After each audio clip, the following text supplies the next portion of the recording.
ये सब जो हमारी प्रॉब्लम्स हैं, whether it's related to fear और सक्सेस और ये और वो, ये सारी चीजें, इन सब चीजों का जवाब आज से हजारों साल पहले भगवत गीता के अंदर एक लाइन में क्लियर तरीके से बताया हुआ है। प्रॉब्लम क्या है कि हमको वो लाइन समझ नहीं आ रही। मुझे भी समझ नहीं आई थी जब मैंने पहली बार सुनी थी। वो लाइन क्या है, आप सबको पता होगा कि कर्म किए जा, फल की इच्छा मत कर। जब मैंने पहली बार इसको सुना, मैंने कहा यार कर्म किए जा, फल की इच्छा मत कर, इसका मतलब तो यही हुआ ना कि ये तो बकवास है। क्योंकि आज के टाइम में अगर हम देखें अपने आसपास में, तो इसका एग्जैक्ट ऑपोजिट हो रहा है। सबसे ज्यादा मेहनत कौन कर रहा है? एक रिक्शे वाला कर रहा है कि नहीं? और उसको क्या फल मिल रहा है? कुछ भी नहीं।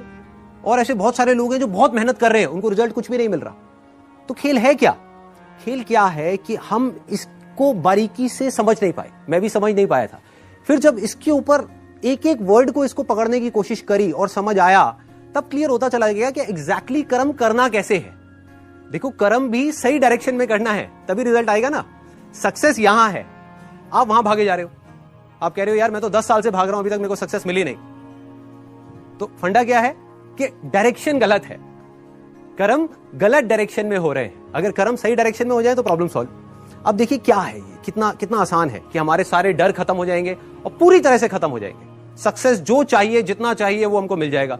इसका मतलब कुछ लोग क्या निकालते हैं कि कर्म किए जा, फल की इच्छा मत कर, इसका मतलब कि फल नहीं मिलेगा, जबकि ये नहीं है।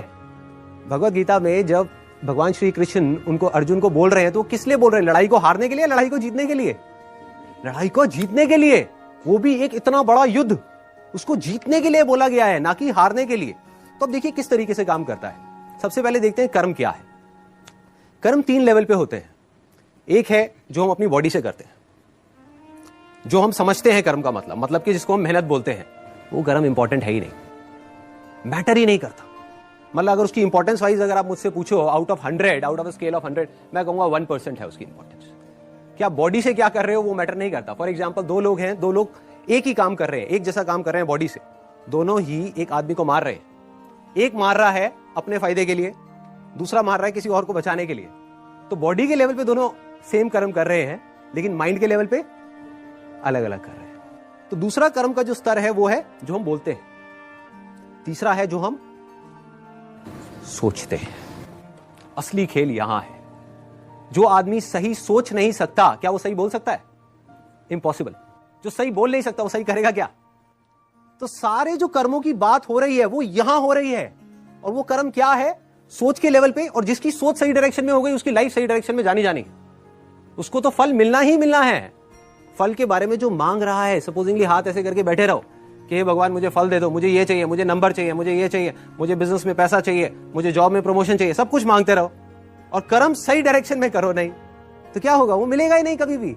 दूसरी तरफ से कुछ मत मांगो, लेकिन कर्म सही डायरेक्शन में करते चले जाओ, तो उतना मिलेगा जितना हम सब में से कोई सपने में भी नहीं सोच सकता। देखो, लाइफ का फंडा पता है क्या है? मेरी लाइफ का एक्सपीरियंस क्या कहता है कि जब तक जो चीज नहीं मिली होती, जब तक सक्सेस की खेल शुरू नहीं होता ना, तब तक तो हमको लग रहा होता है कि यार ये भी हो जाए तो बहुत है, ये भी हो जाए तो बहुत है। एक बार वो खेल शुरू होता है, जब उसका खेल शुरू होता है ना, तो इतना आता है, इतना आता है, इतना आता है जितना हम सपने में भी नहीं सोच सकते। समझ ही नहीं आता कहां से कैसे कैसे आ रहा है। बस कर्म सही डायरेक्शन में होने चाहिए। अब वो सही डायरेक्शन में कैसे होंगे? अगर मैं बुद्धि के स्तर की बात करूं, जो उसमें महाभारत में समझाया गया है, 2 जगह है जहां पे आप अपने माइंड को लगा सकते हो। अपनी बुद्धि को हम 2 जगह पे लगा सकते हैं। सारा खेल माइंड का है। सबसे पहले तो ये हाथ पैरों के कर्मों से ऊपर उठना है हमको, कि हाथ पैरों से आप कुछ भी करते रहो। रियल लाइफ में उठा करके देख लो, वो मैटर नहीं करता। जो बोलते हो वो उससे ज्यादा मैटर करता है, लेकिन वो भी इतना मैटर नहीं करता। कोई आदमी बोलता तो बहुत बड़ी बड़ी बातें, जब करने की बारी आती है कुछ भी नहीं करता। ये अंदर कुछ और सोच रहा है, बोल कुछ और रहा है। जब ये तीनों चीजें सिंक हो जाती है कि जो आप सोच रहे हो वैसा ही आप बोल रहे हो और वही आप कर रहे हो, तब मिरेकल्स होना शुरू हो जाते हैं। तब कुछ एक्स्ट्राऑर्डिनरी होता है, तब हिस्ट्री क्रिएट होती है, तब वो चीज होती है जिसके लिए सक्सेस बहुत छोटा वर्ड है। सक्सेस से कुछ बहुत बड़ा हो जाता है जो हमने सपने में भी नहीं सोचा होता।